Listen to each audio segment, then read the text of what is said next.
Welcome to Pause for the Truth, where you can sit back, relax, and hear an honest dialogue about health, wealth, legal, and social issues.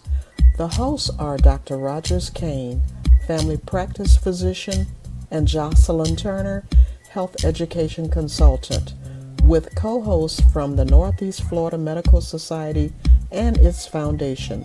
Stay tuned for the truth about matters affecting you and your family. We're here to tell you what's really going on and why.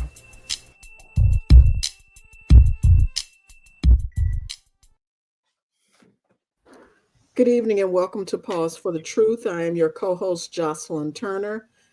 It's a beautiful day here in Northeast Florida, but if you're anywhere in America or most of the country, or not America, but the world, but in many places, global warming, Dr. Kane, is real. It's the extreme temperatures are just going to be unbearable. I was reading where Alaska has an emergency warning as they're making plans because it's things are warming up so much in Alaska. They've had billions of crabs that they've lost. So anyway, it's a beautiful day. How are you doing this evening, Dr. Kane? I'm doing fine. And since you talked about global warming, it's one of those things Project 2025 uh, addresses right or wrong. Project 2025 addresses, and it's going to be a topic that we'll discuss down the road about the global warming and Project 2025, because even that is a hellacious attack on the world, for as I'm concerned. So um, it is what it is. We'll bring it to the people as we get an opportunity to bring it to them. But for today, for Yeah. today, So last week, what Dr. Kane is alluding to, last week we had Mr. Rodney Hurst on to unpack Project 2025. What is it all about? We kind of got off a little off track, Dr. Kane, and started talking about some other things. And sadly, when we talk about those things that impact underserved communities, it leads us in so many different directions because so many things are impacting underserved communities. And we have these serious conversations. Sometimes, Dr. Kane, they're serious enough that they make people uncomfortable. So yeah, we hope that by talking about Project 2025, it doesn't make you feel uncomfortable, but yet makes you feel more informed. Because that we know that Project 2025 in its entirety is over 900 pages. And I personally don't know anybody other than Dr. Kane probably who's read it. But we really just want to bring some things to your attention. And as things are unfolding, we want you to know that it is as a result of Project 2025. And so if as you are searching and searching on the internet, just start looking it up. Because if you're curious as to know what's going to happen next, I promise you the playbook is already written. We have two, I call, distinguished guests joining us tonight because we don't profess to know all there is to know, but we also don't want you to just hear us roll, rock, and rattle. So we invited some other folks to join us, and we have Latanya Wynn Hall. Latanya is a retired social services director. I'll say executive because she's held leadership roles. She was an yeah, athlete. She just has so many things, but now she's the president and CEO of the Winning Team LLC, where she does some consulting and consultant work, obviously utilizing her years of experience leading organizations, social services organizations. How are you doing, Latanya? And I'm welcome. wonderful. Thank you. And that's an interesting shirt you have on. I was trying to see what it is. Oh, Head Start. Yes, that's a beautiful. Yeah, I remember that. I think when I met you, you were working with Head Start. So we'll delve into that tonight as a part of our discussion. Also joining us is retired Lieutenant Colonel from the United States Army. Hopefully, I don't know if I elevated his rank or if I demoted him, but Rufus Curry, who's also an educator and author and inventor and all kinds of things behind his name as well, How are you doing this evening, Rufus? And I'm welcome. doing exceptionally well. I'm great. Wonderful. Well, for those of you who are tuning in tonight, we are continuing our discussion about Project 2025. And quite frankly, Dr. Kane, as we were talking about, what do we call this? So we decided to talk about classrooms under fire, really looking at the impact of Project 2025 on early education, education, public education, and equity. It's a sad day, Latanya, when you can't say DEI. Like, and Rufus, like, why is that so threatening to people to talk about diversity, equity, inclusion?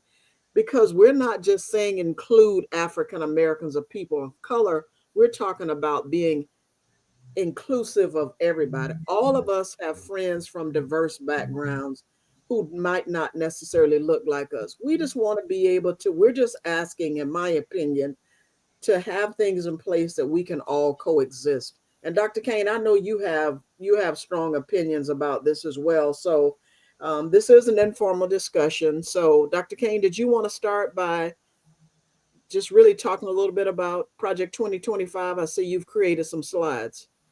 Yeah, what I'm gonna do is I'm gonna really get more into the Project 2025 and Head Start.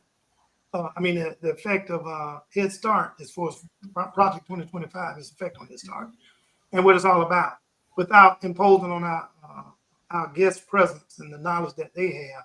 Just trying to give some little basic stuff. And so, Project 2025 is effect on Black education in early childhood, as you can see, is what I really kind of called it. Where we move, I'm just trying to see how to move forward with these things. Oh, and what it is, Project 2025 proposed cut to federal education funding, potential dismantling of the U.S. Department of Education, and loss of support services critical to low-income Black communities. And our guest can give us more detail on that.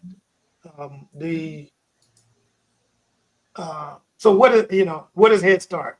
I know that's simple, but some people really don't know much about Head Start. Okay, so it was founded in 1965, Mhm. and it is. And by the way, Dr. Kane, Latanya can talk a little bit about that because she was the executive director of Head Start. If you want to take it away, continue, Dr. Kane, There or you go. No, Latanya, explain to our audience what Head Start is, since we know you know all about Absolutely, it. absolutely. Well, as you can tell, Head Start is celebrating 60 years, 60 years of serving our communities, our nation's most vulnerable children. President Johnson in 1965, he created Head Start as a war on poverty. And it is a congressional act. It is the law. So when people just say, they can take Head Start, it is a law. And I am so glad that 60 years ago, President Johnson had this vision or whatever it was to know that our children of poverty needed a Head Start. And that's exactly where the name came from. As you can see, it serves almost 800,000 families in the nation. Here, just in Duval County, we're serving about 2,000 of those. And Head Start serves early Head Start and Head Start, which is 6 weeks to 5-year-olds. And the sole purpose is to get them ready for kindergarten. Now, what has always set Head Start apart from other regular preschools and childcare centers is the comprehensive services that it provides. Head Start realizes that a child cannot learn if they're hungry. So they have a nutrition service area. A child cannot learn if they have dental work that need to be done. They can't speak. And you think they have a disability when they really just can't speak. They also identified that children can't learn because of mental health and the trauma of living through poverty, the trauma you might have in your household, in your community, in your nation, and you just can't come to school and then be able to learn. It also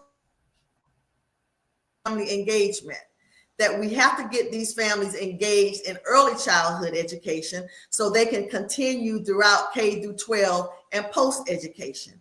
So that is the vision that has remained solid for these 60 years. I started my career in 1992 straight out of grad school with Head Start.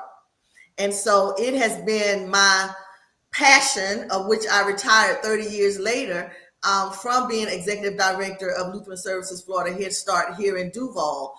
And it's just the wonderful services and the foundation for lifelong learning that we are providing our children and families. And again, I said 6 weeks to 5-year-olds. A lot of people just think it's 3 to 5. Early Head Start serves 6 weeks because we know how critical brain development is before the age of 2. And because of poverty, these children are not getting the prenatal care that they should have, the whole education. I mean, COVID showed us our Head Start children, they couldn't do virtual learning. They needed to be in a center where they got 2 meals and a snack, where they got their dental screenings, where they received mental health screenings, where we involve the family. That comprehensive services, that is who Head Start is. And Head Start is income eligible. So when we say a war on poverty, the program is to serve poor children. And when I was executive director, I would say you have 5 sets of children that are going to show up for kindergarten the first day. You're going to have poor, the working, the rich, and the wealthy. We want our poor children to be able to sit down, butts in seats, as we say, and be able to have the resources, the materials, the foundation that they need, that they can compete when they sit butts in seat as kindergartners. Yeah, I can hear your passion, and I think about if these services are interrupted or discontinued, even if the current congressional folks decide, because they're going along with the current administration, when you look, almost 1 million children will be impacted by this. And what folks don't realize, and this is all, Dr. Kane, so intricately woven, because on the other hand, there's another group of people who are saying we need to give people a living wage. But since they don't have a living wage, that's why a program like this is so important, right? And so if there are so many parts of society that we need to take care of, and people don't want people to make a decent income, so they won't have to rely on federal programs. But unfortunately, it's just so ridiculous to me. And I'm one person, LaTanya, who did not know. I thought Head Start started at age 3. I didn't know that it was as early as 6 weeks. Yep. Yeah. Wow. Thank you. Go ahead, Dr. Kane. Oh, okay. No, I think she did it quite well. And the only thing I have to add is, well, not the only thing, but let me add this as the next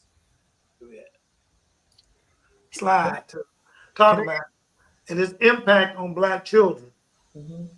Yeah, over 20% of the participants are Black children. It improves, school readiness, graduation rates, and health outcomes. It helps close that racial opportunity gap. Okay, we're not asking for a handout and provide nothing in return. The more educated these kids, my opinion, and I'm not expert, the more educated these kids are and the more educated they become, they're less likely to be pulling a gun on you on the side of the road trying to rob you. It's a little bit of sarcasm now, but by the same token, it kept me out of trouble. Just being in school and getting educated keep you out of trouble to a great degree. You're not in school, you're not getting educated as a youth, the potential for trouble is, it's just ridiculous. And so I'm glad that you mentioned that you identified 20%, because so many people think that Head Start is just serving 100% Black children. And that's not the case. There are pockets of poverty in every community. When I was executive director of Duval, we were over the entire county. We had centers in communities of poverty, and serving all races. And actually, one of our centers that was off of Emerson had 11 different languages in that one center. 11. Wow. When we say it's a war on poverty, it is on children of poverty. And yes, those 20% are vital, and especially for our Black boys going into education system. They need to be able to know how to socialize and play in the sandbox and be able to follow structure when they get into kindergarten, so they won't be so quick to think that it's something other than socialization that is, maybe preventing these children from learning. Our teachers, and that's another thing, the perception of Head Start, they're all they do is play all day. Oh, the teachers aren't qualified. 40% of our teachers had to have bachelor's degrees. So we had educated individuals, educating our children. But the good part of that is that many of our teachers started out as Head Start parents. And once they got into, we have what we call in-kind volunteer services, and we saw that they had a niche, for early childhood education. There were scholarships. They got their CDAs, their AAs, their bachelors, their masters. We even have some that are currently in a PhD program. And those families would not have benefited from that socioeconomic progression had they not started in Head Start with their child. So when I give the global view of Head Start, that's what I'm talking about. That is more than poor children and playing and uneducated, teachers in the classroom. It is a preschool program, a school readiness program. We have voluntary pre-K, pre-kindergarten classrooms in our centers that, again, school readiness, preparing our children for lifelong learning. Yeah, that's very interesting. Rufus, did you want to say something? Yeah, I wanted to add, listen, let's so for those people who are resistant to this, and we're gonna go back a little bit to President Lyndon Baines Johnson. Lyndon Baines Johnson was not he wasn't a nice guy. If you look at LBJ's background, he was a colorful man, and he used colorful language, and some of it was directed at me and my community. Look, we go back 1928. LBJ was a teacher. This guy was a teacher before he became a politician. So in 28, he was a teacher, 5th, 6th, and 7th grade kids at the Wellhausen School down in I think it's Cotulla, Texas. So he was teaching in a segregated community of Mexican kids, and he saw bright kids. But the sad thing that he realized was that there was no avenue out, and he kind of thought that was kind of sad and unfair that these kids didn't have a way forward. So that experience as a teacher, bringing that body of knowledge forward, and it landing in the White House. So when the opportunity came and the discussion came up, he was able to bring a body of knowing to the conversation, so that it was easier for him to say, hey, this makes sense. This is going to be good for all. We're trying to build the best football team. I don't care what the quarterback looks like. I just want to win the championship. So because those who are resistant to Head Start, it's almost like they're resistant to aspiration. They're resistant to you. They say, when I was coming up, keep your nose clean, stay out of trouble, get education, get a job, get a career.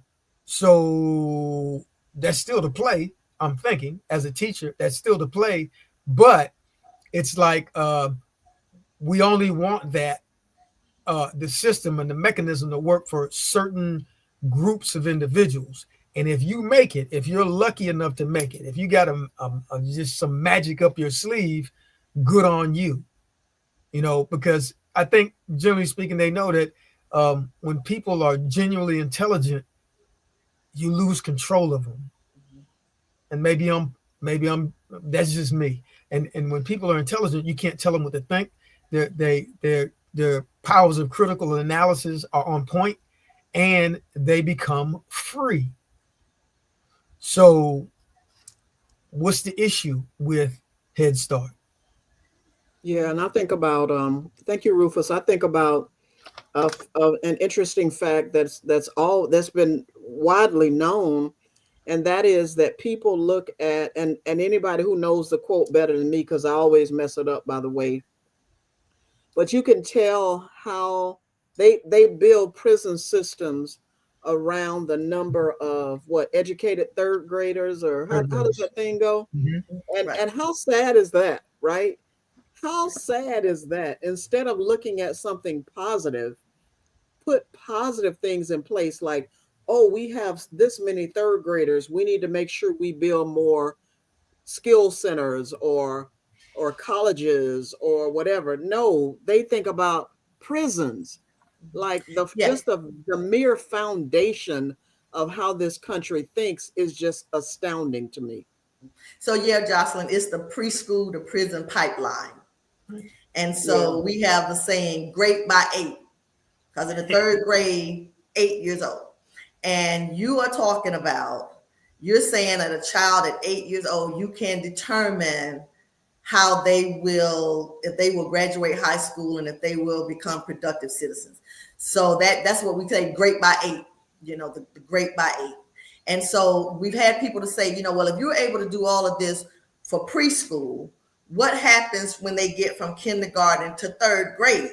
That if you're providing, and so I that's what I say, that comprehensive services, when we just embody everyone, education, nutrition, special needs, mental health, disabilities, family engagement, and we really work with those families. And so if you have a child that starts in early Head Start at 6 weeks and they stay through 5, we've had an awesome opportunity for 5 years, whatever intervention that child might need, to identify it, referrals, connection, because you do know with intervention, early intervention, you can prevent, further problems down the road. So that challenge of how we provide that comprehensive services for the first 5 years, those same wraparound services have to be available for children K through third for that great by 8, before they are statistics for that preschool to prison pipeline. So Yeah, thank you, LaTanya. That's an interesting. I'm sorry, Rufus, were you going to say something? I was going to say the school to prison pipeline is a really, as a high school teacher, I see, kids that come to me that they seem to have given up. Just trying to put some juice back in the tank, put some gas back in the tank. But not only is it insidious that they give up on a kid at 8 years old. You say, well, we done with this kid. We through. It's like you draft a player, you bring him into training camp, and then you quit on the player because he's not walking on water. But the thing that's crazy beyond that is not only is the school to prison pipeline, you have we're gonna monetize this thing. So we got some investments. These are privatized prisons, which means that, like, you can go down and buy some Apple stock, and you can go down and buy some Amazon and stock, or some Google stock. You can buy stock on prisons where people are.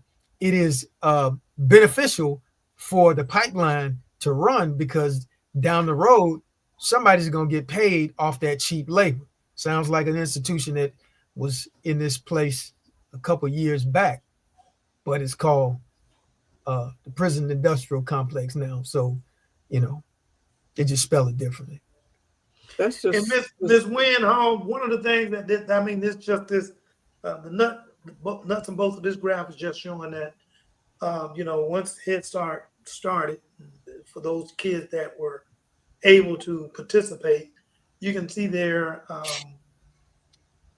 the undergraduate degree or higher, to achieve that, those students that participated, you can see the increase in what it is once Head Start got started. Mm-hmm. Yes, which sir. is remarkable. I mean, that's the kind of outcome. If you're going to spend money on something, you want that kind of return on your investment. And this is a great return on investment. Yeah. And one of the mottos we use is Head Start works. And the statistics shows Head Start works. But in everything, the dollar is the driving force. We know that. And there are billions and billions of dollars that go into Head Start. And when you look at those dollars, that's what gets the attention of, we want those dollars to go elsewhere instead of truly seeing the impact of the investment that you are receiving off of the return of these Head Start children. But they are looking at that dollar, and we know what the root of all evil is. Money. And there it is. And sadly, you don't think about these young people. And Rufus, I know, like you said, being a high school teacher, some students don't go to college, right? Some of them end up working as an aide at a nursing home or places that take care of our most vulnerable populations. But people don't see the value of taking care of those folks to make sure that they take care of our folks, right? So if you want to pay, so the more we educate people, and I don't know why, it seems that other countries understand and appreciate the importance of education. If you're just joining us, we're talking about Classrooms Under Fire, the threat Project 2025 poses to early education, public education, and equity. And there is a question, what will it take to increase the number of African-American male teachers? Rufus, I'm going to have to pose that one to you because I don't know if you've ever been in any involved in any discussions or any movement to recruit more African-American male teachers. Well, let me say this first. That Kane, Jocelyn, they got to spend money anyway. You're going to spend money anyway. Yeah. So would you rather spend money, we talk about return on investment, ensuring up a child that will become a productive citizen and adult and contribute in society, who will 9.5 times out of 10 do the same thing going forward and pass those lessons on to someone else? Or would you gamble and say, I'm gonna get this kid, I'm gonna quit on him in 8, and I'm gonna get him as a prisoner down the road? I mean, that's bad money, because then you might lose somebody you love between 8 and jail time, right? So you're gonna spend money anyway. But as a teacher, when we talk about recruiting, I know a lot of young Black male teachers, it's a hard sell. It's a hard sell, and especially here, the community. You're not going in, especially when everybody else is out there, making them long dollars, and you got more money than you got money. You got to pay those bills. So there has to be a heart in it, and we definitely need them in the elementary school. So I didn't have my first male teacher was in middle school, and my first Black male teacher, I was in high school. Yeah, I was in the 8th grade. I was in 8th grade, Mr. Bates. And so when you talk about the impact, I'm a kid. My dad passed away when I was 4 years old. I mean, I had uncles in the house coming through and helping my mom out and everything right there. Mom was an educator, my dad was an educator, but everybody didn't have that. Everybody didn't have that fallback plan. Everybody didn't have that fallback system. And even with that fallback system that I had some struggles, man. You're talking about trying to figure some things out. So recruiting young brothers to go into that space, that's a conversation ahead. But then you look at the economics of it.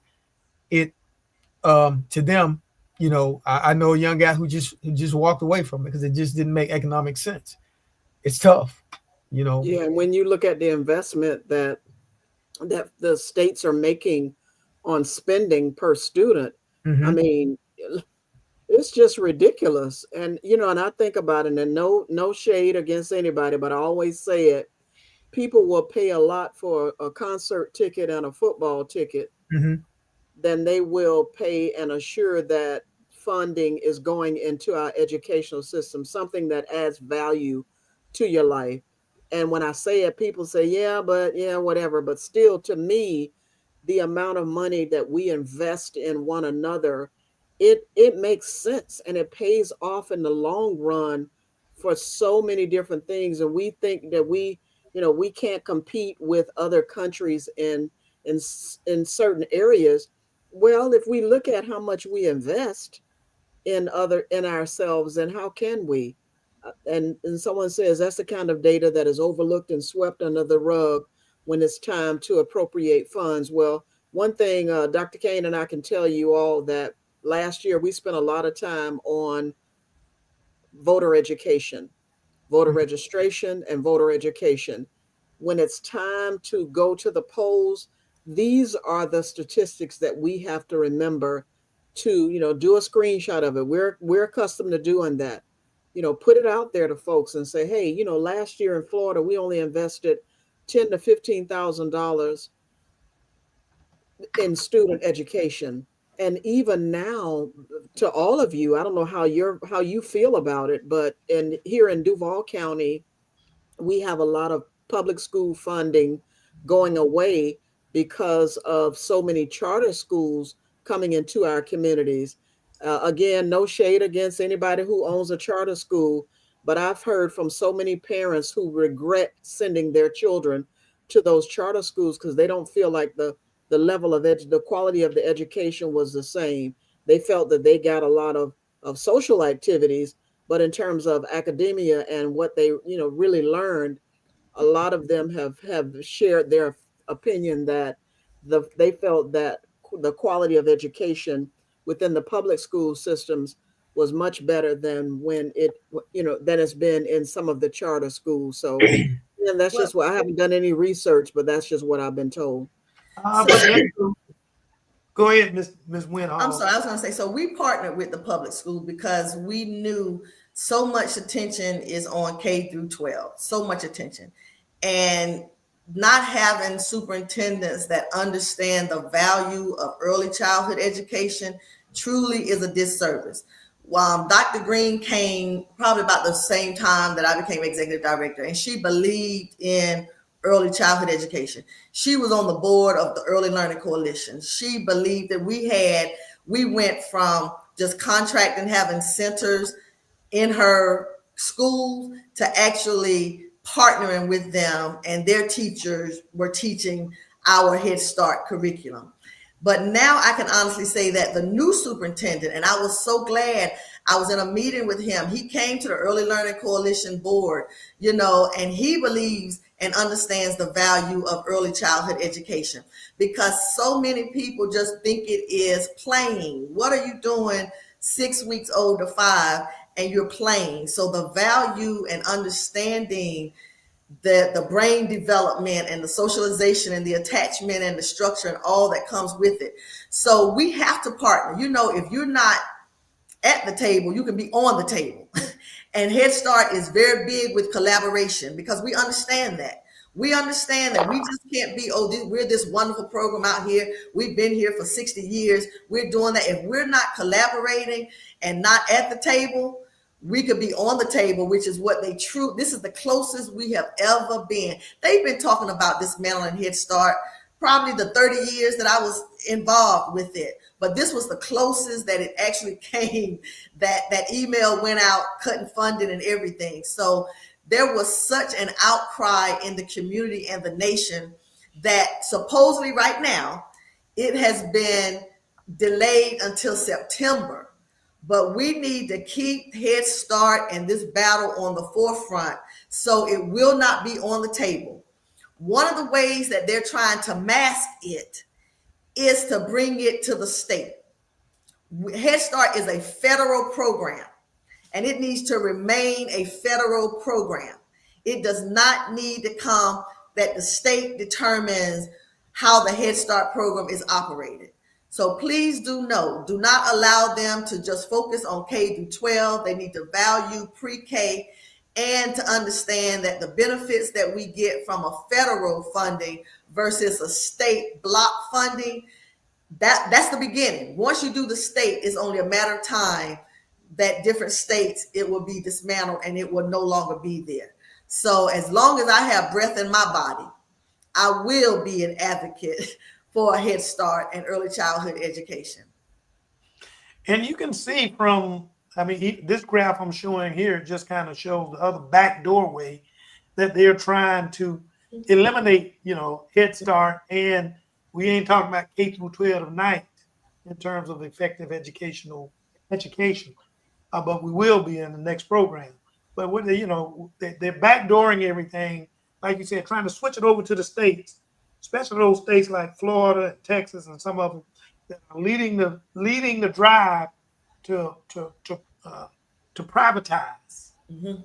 our education, including Head Start, if that's what they can get away with. Okay, and so as you can see here, as those vouchers and block grants and stuff like that, as they grow, we start losing more money in the public school funding arena. Mhm. So, and you know which schools are going to suffer the most? The schools that are in our neighborhood. Okay, they'll be the first to suffer not having enough state funding to replace the federal fundings. Okay, by design. By We design. know, by design, Mhm. they won't have enough to do it. So now that school goes in really poor performance. The first thing they want to do is start merging the schools with other schools, sending that kid on a 2-hour ride to Mount Kilimanjaro somewhere, wherever they send them. And those schools, all that time they spend riding instead of being able to going up to school to the block, around the corner. One, they spend it hungry on a bus. Two, because they haven't eaten anything. And then two, they go in a place that really don't want them if we can get them there. So then their parents are not going to be able to afford private school education. That's just there's no way they can do it. Yeah, I'm a child at the time. Well, I ain't gonna say Head Start for me. I was a little bit older by the time Head Start came along, but my kids did, and I can see where it took them. And I had monies to go ahead and pay for them to go to private schools if that's what I wanted to. But I wanted them to get out there, and that public schools serve me well. I don't see why I couldn't serve my kids well. Just got to make sure that all the racism behavior affects them as little as possible. So a parent got to be ready to step into it and step up to what is needed for their kids, regardless of whether they get in public or private school.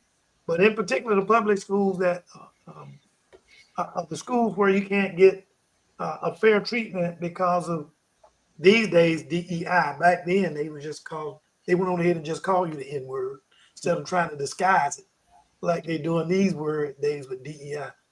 Go ahead, Mr. Rufus. You want to say something? I was going to say that's game. Think about this.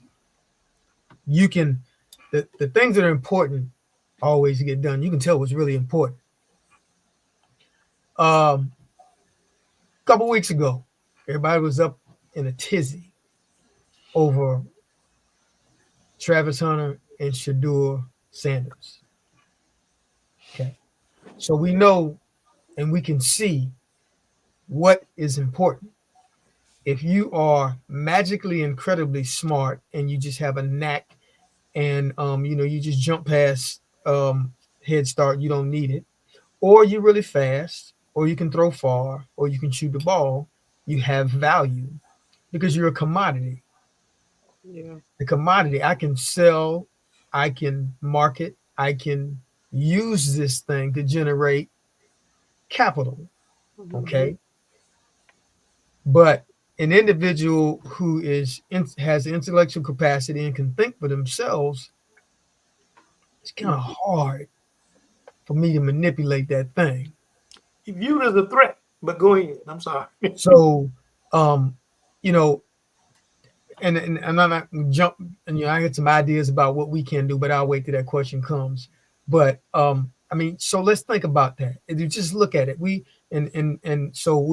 not pointing fingers at anybody. Let's look at historically.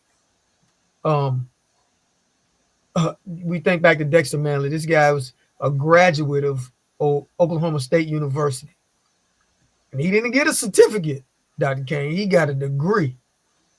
Not like me. Come on now. Certificate. Yeah, but go ahead. Because what he did was important to that community. Only to get up on that stage and say, hey, look, I can't read. He couldn't read. That's crazy. Wow. Everybody is not Dexter. So if we, the rising tides lift all ships, right? So if we're going to make this country a better place, it would best serve us if all these kids were solid.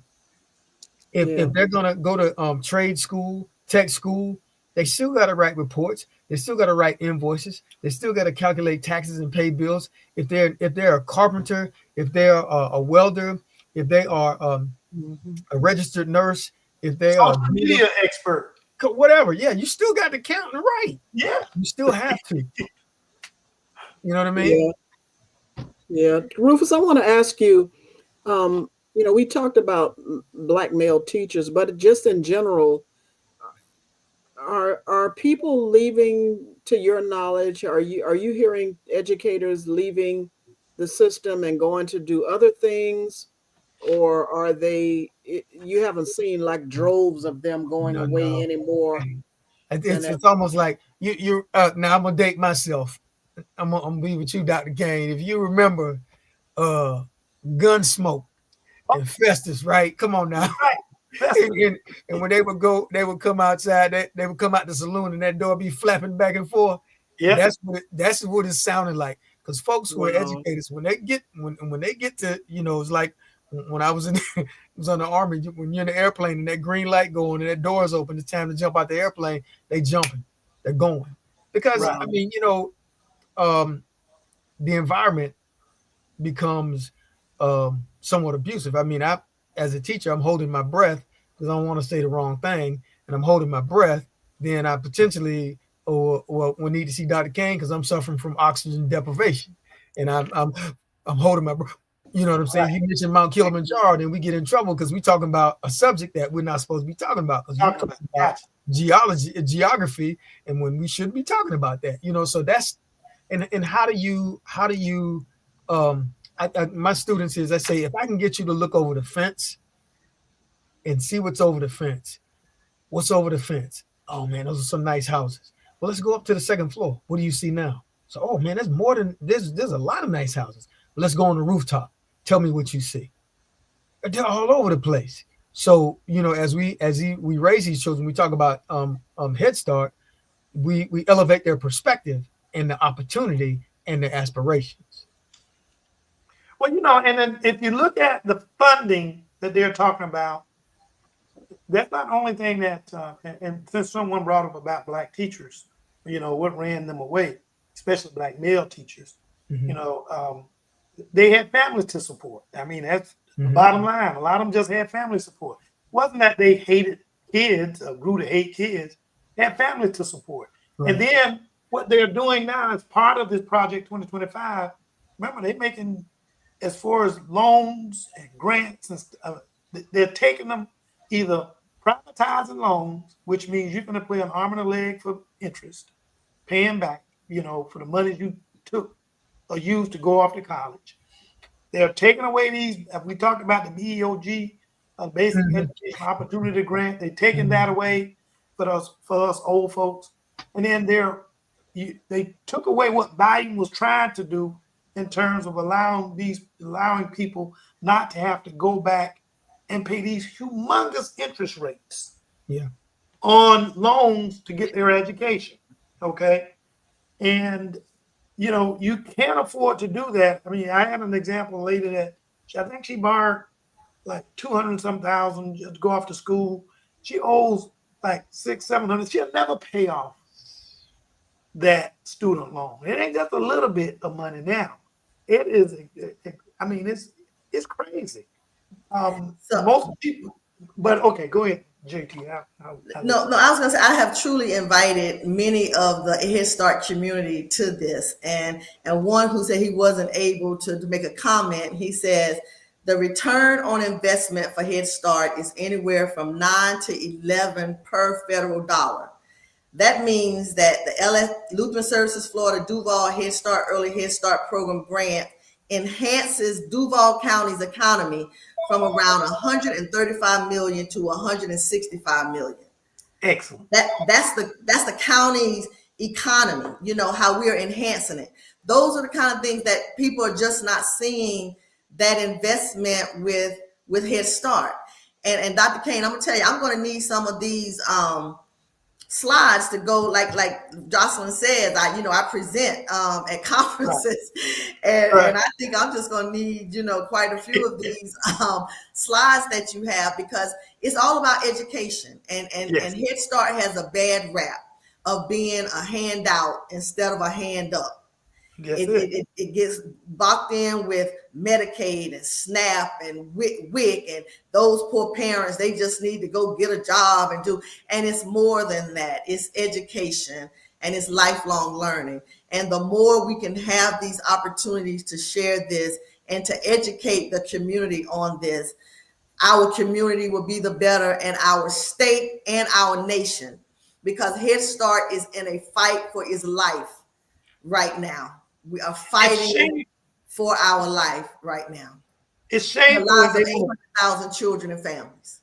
It's shameful that they want to pass this on as trying to save government dollars and that whole Doge crap, crazy stuff. But in fact, if you look at it, these states that probably, if you remember that list I showed you, you can look at those those states with that minimal funding to Head Start and to education. Those states are falling in line with those that bills for anti-critical race theory education efforts. And at least these days now, DEI, or that was not the buzzword or whatever you want to call them before, but still it's the same thing. It's about racism in some of the poorest states in the nation with the worst school system. Still won't do Head Start or try to limit money for Head Start. And and as one of you guys noted, it's not just black folks; these are white folks. Okay, yeah. If we only represent about 20-some% of the population of Head Start, the other 80% either Latinos and or Asians, and most of it, Latinos represent, in terms of going to Head Start, less than we do. Okay, in terms of the numbers, and I can pull that up at some later date in terms of the slides and stuff. But again, that's what we're looking at. Well, in Duval, it was pretty much 50-50 black, white, and then, like I said, we had the other. But it truly is just on the global, 50-50. It definitely is not 60-40 in our direction or anything. Right. Okay. Yeah. Look at that. That's just another slide showing the states that spend the most and the least on education. Put the numbers inside the state. I know it's small. I didn't kind of blow it up. But Florida is the least. Florida is the least. That's light. We're the least. Yeah, even less than Mississippi. How about that? Well, what's interesting is that a kid asked me about stereotypes. This is what stereotypes is the easy way of people dealing with groups of people or people who look a certain way. It's kind of like looking at an icon on your computer. You got Word, you got PowerPoint, or what have you like that, or Google. So the icon or the face or the assumed face of Head Start is the Black community. But here's the thing. You make up what? 12-13% of the population. All that money. So that means that you make up a smidgen of the pie that's being handed out and that are going to be beneficiaries of Head Start. So we know because we're critical thinkers, that this group of people, these folks are not getting all of this money. Where's the other, let's say, where's the other 87%? Where's that money going? Is it going, in the black bag and being held in a cave? And, these folks are buying, cars and houses and stuff. No, that's not what's happening. It's going to other people. But when you look at that and you look at, and they know that they promote and they allow that and look, and we can't tell the truth about that, and we can't tell the truth about the fact that as George Washington was fighting to build a country, he had a little dude that was his valet, and he owned back at Mount Vernon some human beings that could have been my ancestors. That's a fact. That's not mean. That's true. Okay. So then we look at, as Thomas Jefferson wrote the Declaration of Independence, he had a body servant who was Hemmings, who was the brother of Sally. That's a fact. I'm not throwing shade. That's a fact. So when we talk about Head Start, we talk about the benefits, and we talk about what it does. Let's be honest. We have to be truthful. We have to be factual. We're not dealing with alternative facts, because we talking about money now. So one thing I know, you know, when you're in the military, you got your, hey, everybody, if you don't know nothing, you need to follow that money. And you know all that money is not coming to me. Yep. I'm just saying. JT, you're gonna I think we're gonna go ahead and look at, what kind of solution we expecting or something along that line? Well, I actually was going to ask our Great. guests, what gives you hope in this moment, despite the challenges ahead? You know, all of us talk about these topics based on where we are, or, you know, in our lives or profession.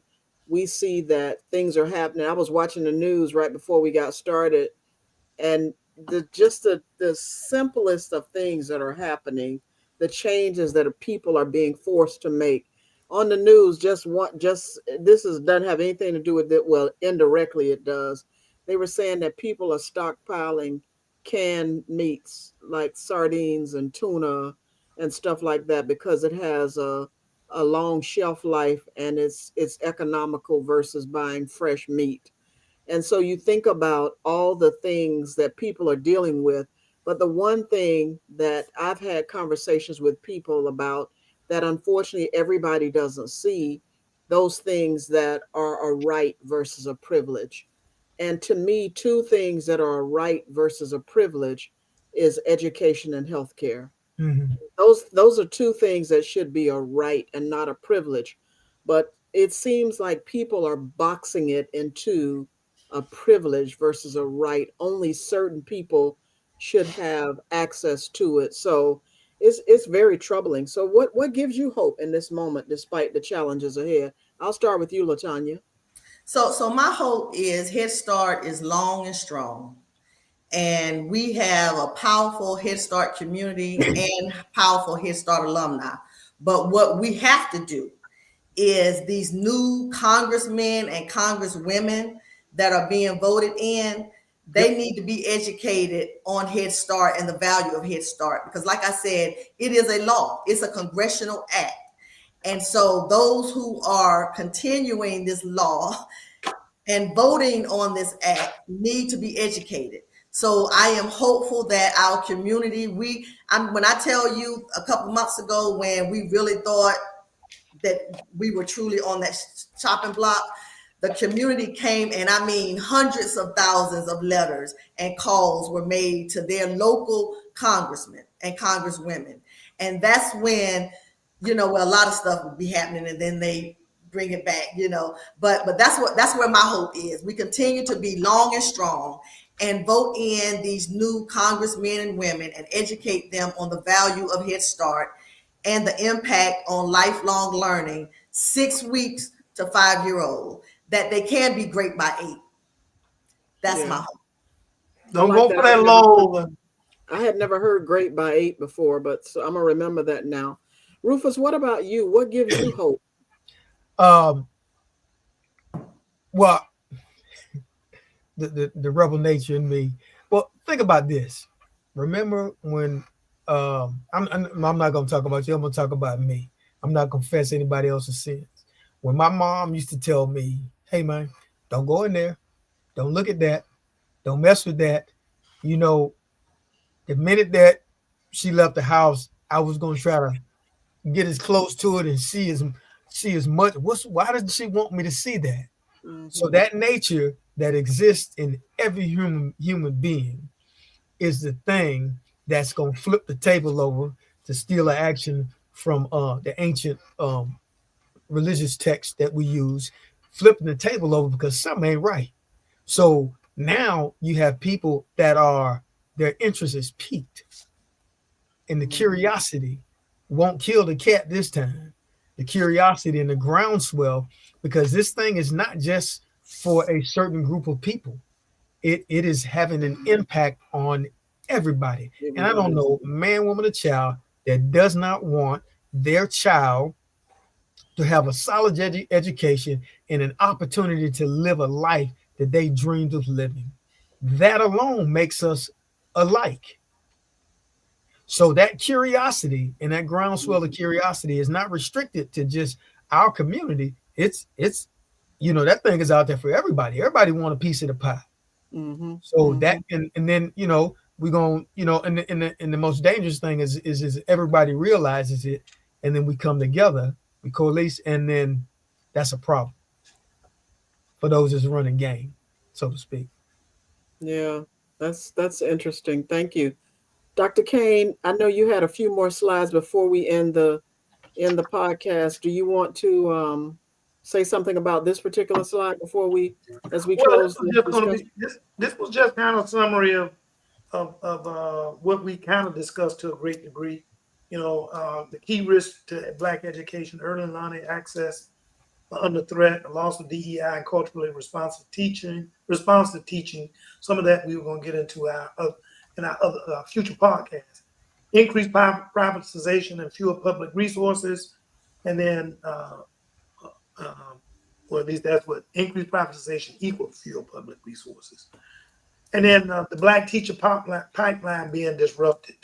We have to, the main thing I think I want to take from this conversation, and I may be a little early on it, but is that we should be lulled into a false sense of security because what they're trying to do to Head Start is being delayed some. They're going to come back at us again from a different angle and hope that we're asleep at the wheel when they come back at us. And it's incumbent on everybody that listening to this program to talk to their mama, sister, brother, son, daughter, friend, whomever, to talk to them and make them aware of what's happening with Black education. Because whether it's my grandchild or somebody else's grandchild, them not having fair access to public education, and of course, Head Start being able to provide them with food and other stuff needed for them to be well educated, so they can focus on learning and not focus on that growling in their lower and their upper abdomen. They want to kind of make sure that those kids, they drop out. I'm not saying they will, but be the one that's hiding around the corner waiting to stick a gun in your back or in your stomach or whatever. So they deserve a fair opportunity to not to have to go down that road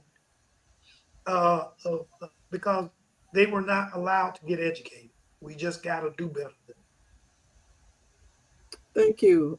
Today's discussion has been wonderful. We thank our guests, Rufus Curry Jr. and LaTanya Wynn Hall.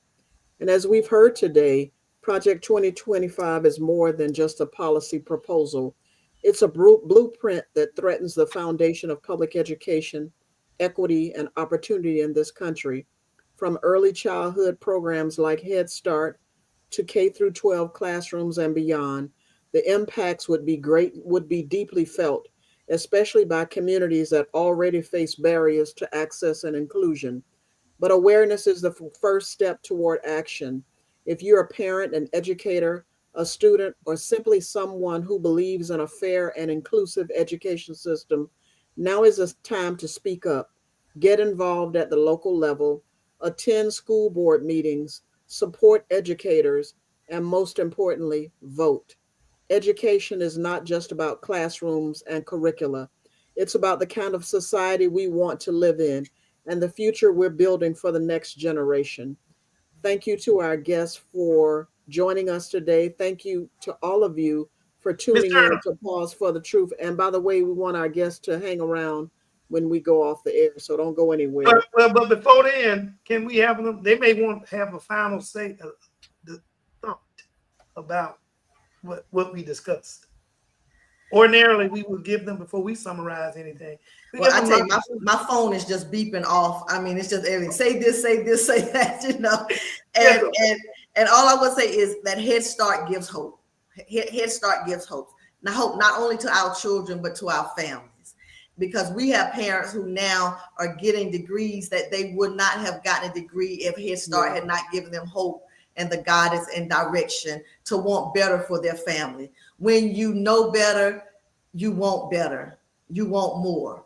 And Head Start gives hope. Let's continue to give hope to these over 800,000 children nationwide, but even locally, our over 2,000 families. Mr. Curtis. Rufus, is there anything else you wanted to say? No, Hope Springs Eternal, and I go back to this. Hiding the prize, you know, the opportunity that education has provided for us, and everybody knows, even the kids that don't want to go to school, they know that, hey, you know, I get this education, I can do some things. So education and the benefits of education is like oxygen to a person being held underwater. And if you've ever been held underwater and your lungs are talking to your brain and your lungs say to your brain, yo, man, we about to run out. Get from under this water. You'll do any and everything to get to that oxygen. So I'm betting on the so-called underdog, and we're gonna prevail. We always have, and we always will. And the one thing I'd like to say, and I want to make sure that people understand that this talks about, you know, we're doing a series on effects of Project 2025 on Black education. And so we started with Head Start, but we still have, because it's just so many things that can be said, as Ms. Wynn Hall just said about all her friends, you know, want her to say this and say that, you know, an hour, something, as we do with most of our shows, an hour is usually not enough. But we like to respect our guest time. But next week we are gonna go and look at doing K through 12, the effect that Project 2025 has on Black education, K through 12. Thank you for tuning in to Pause for the Truth. Remember to subscribe to our YouTube channel and tune in next week as we continue the discussion. Thank you again to our guests. Good evening. Thank you. We appreciate you spending time with us on Pause for the Truth. Ms. Jocelyn Turner and Dr. Rogers Kane are grateful for your support. Don't forget to like us on Facebook, catch us live on Twitch, and most importantly, subscribe on YouTube. A big shout out to Tyrone Jackson at Call Tyrone IT Services for keeping us connected. Join us every Tuesday at 6:30 p.m. Eastern Standard Time for more enlightening discussions. Thanks, and see you next week.